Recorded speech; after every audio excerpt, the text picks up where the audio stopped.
Greeting, guys. Welcome to the Moreno report. Heavy days in Israel. This briefing will include what happened in the last 72 hours, which I waited until the battle picture will be clear. What is now happening and what the future holds for us. FAI Israel team, which I lead them here, will also speak about what we are intending to do. And actually we will try to do every day or two a report to you guys so you can hear firsthand what's going on. So 72 hours ago, Friday, Shabbat morning, 6-ish a.m., Hamas surprised the state of Israel.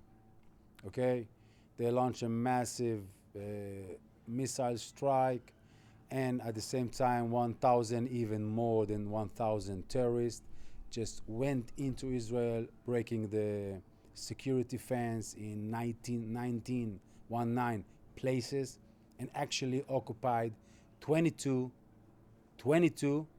villages, small one, kibbutzim, in Israel, included Ofakim and Jderot, which are a little like medium cities.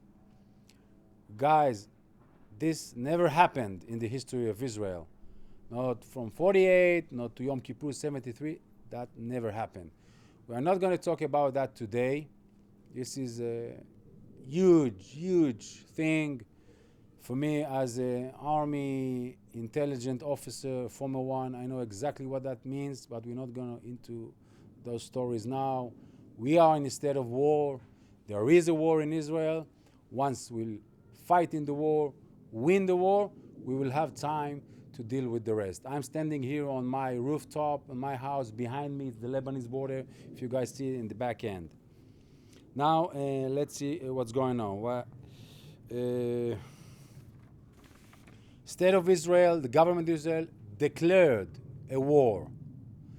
This declaration has, it's very important in terms of not only symbolic. That means, for instance, that the government can take all the trucks in Israel and put it in the army. That means that the army can recruit all his reserve. Till now, till today, we are talking almost 48 hours after the attack, the IDF recruited 300,000 soldiers. 300,000 soldiers recruit, and of course all the regular armies deployed full power ahead. Casualties our side. We have till now 700 civilians, soldiers, police officers, firefighters, ambulance guys, all security, even the Shabak, all security agencies got hurt in the first hours. We have 700 casualties. The majority are civilians, but we have a lot of soldiers and this number is increasing. We have above of 2,000 injuries, 200 very badly injured, 400 badly injured, and increasing. If you want numbers, guys, it's more than 9/11 if you compare it. Okay, so this event is 9/11, Pearl Harbor, and Yom Kippur all a mix. It's a big thing, but we will talk about it later. The game changer is the kidnapping. We have the kidnappers. We have above 100 Israelis citizens. Some of them are soldiers. Some of them are something else. I don't want to go into the details, but it will be released in the few hours or days. In the hand of Hamas in Gaza, which that a very big thing. We will do a special report on that later on. Till now, Hamas shot above 4,000 missiles into Israel, 4,000 missiles all the way from surrounding Gaza, Ashdod, Ashkelon, Tel Aviv. The north part is Tel Aviv. Iron Dome is intercept like 95-96% of it, but still there is some missiles going in. Again, bomb shelter campaign, how important it is. Okay, so we have now two main fronts in terms of war. We have the southern front, which is surrounding Gaza, which is on a war situation. We have almost there like 50, 60, 70,000 soldiers already there and ready to roll. The first objective is to clear all the terrorists that went into Israel, and we had hostage situation that we deal right now as we recorded, and that will be uploaded in a couple of hours. The IDF got control back on all the inside of Israel, what was terrorists here and there.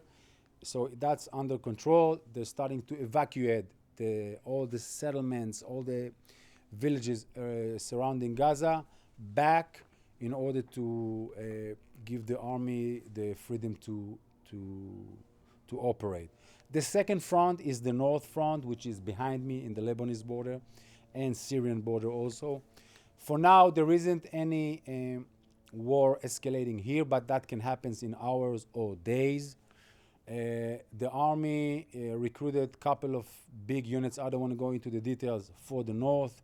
First of all, in order to prevent the same surprise we had in the south, meaning Hezbollah terrorists will go and occupy the Metula or Misgav Am or any other kibbutz or moshav on the Israeli-Lebanese border.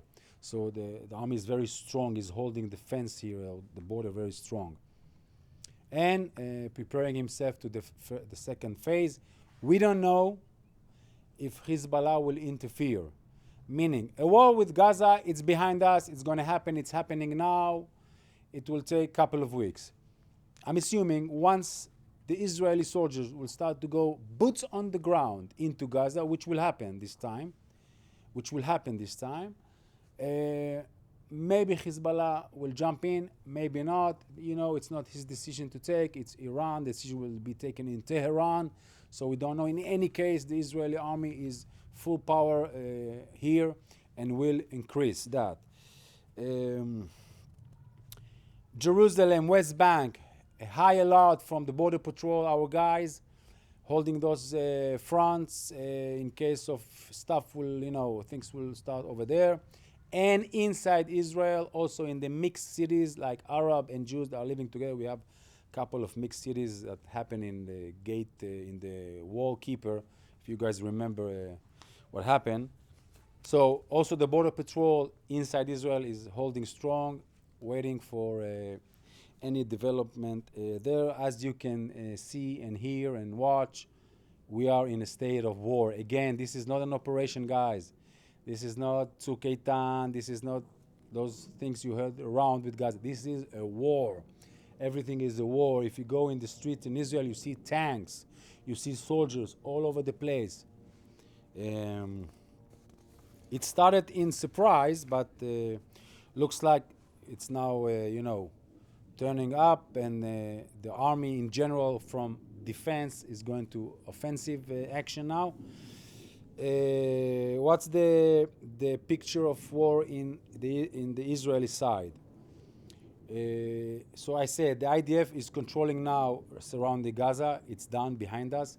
Is holding the front inside and out, and we probably will launch a massive offensive in the days ahead of us. Till now, every 4 hours, like around 60, 70 combat airplanes are flying into Gaza and bombing everything related to Hamas. The government, the prime minister declared that one of the targets of the war is killing every Hamas terrorist or every Hamas representative or every Hamas something in Gaza. Second objective, which was unique, he said, revenge. We are going to revenge what happened to us. We have babies that were kidnapped into Gaza. We have babies that were slaughtered in their bedroom.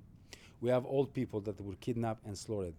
Hamas is a barbarian terrorist organization. Is worse than anything. It's against the Islam, is acting in a, I don't know, but we don't care. That's behind us. Enemy. the picture of the enemy. Till now, Hamas has 100, 700, 800 terrorists dead. Actually, all of the terrorists that went into Israel are already dead or will be dead in a few hours. Like the target, the order was given, every terrorist crossed the border into Israel will not go back alive. He will be dead on the spot. That's what's happening. In Gaza, we have intel about also a couple of hundreds dead Hamas people and probably civilians, and it will be increased. The airport for now is closed, Ben Gurion Airport. I know some of you are looking for to come here, or some of the people I know want to leave. The airport is closed. Only Israeli companies are flying Israelis outside from abroad into Israel. People want to go. I get calls from all my friends. We want to go back and we want to join the army. So that's closed. I don't know what will be in the coming heads, but probably it will be open in a certain state. Again, let's open a side issue, Genesis. If you guys remember before I spoke regarding Genesis, I said, if a crisis will hit Israel and you want to come and volunteer and you land in Ben Gurion, you don't know where to go. No one will accept you. And that's exactly what's happening now. If we had Genesis up and running, which we'll have in the end of November, so probably all Genesis volunteers can flew in and will be deployed in whatever we need them, but that's for the future. So to wrap it up, this stage, the Israeli army, from being surprised, attacked, defense, is now starting to go to attack from his own towards the enemy. Now let's, that was like a lot of 40,000, not 40,000, let's talk about FAI. So we have the team here of FAI, a couple of volunteers and people that lives here. What we're going to do is actually also going from defense to attack. We will stand with the Israeli army, Israeli security services, Israeli citizens, Israeli city municipalities, whatever needs they have. Okay, we're getting tons of phone calls. The reserve doesn't have jackets, hats, socks. The reserves need tons of stuff. You know me, I spoke about it. I don't like to be like to supply stuff that the army should supply, but I'm saying it as a self-criticism to myself. This is war, and we have to do whatever it takes until everything will be organized. If it's food, if it's equipment. We have the bomb shelter campaign. We are talking with the city municipality of Kiryat Shmona that probably will open, we will need the shelters, asking them if there is immediate needs. We will dispatch our teams to fix it. South, they need tons of things. We're going to dispatch them. So I'm urging you guys, I know Delton spoke about it yesterday, if you can help us with funds so we have the resource to rock and roll here in Israel, so we need that.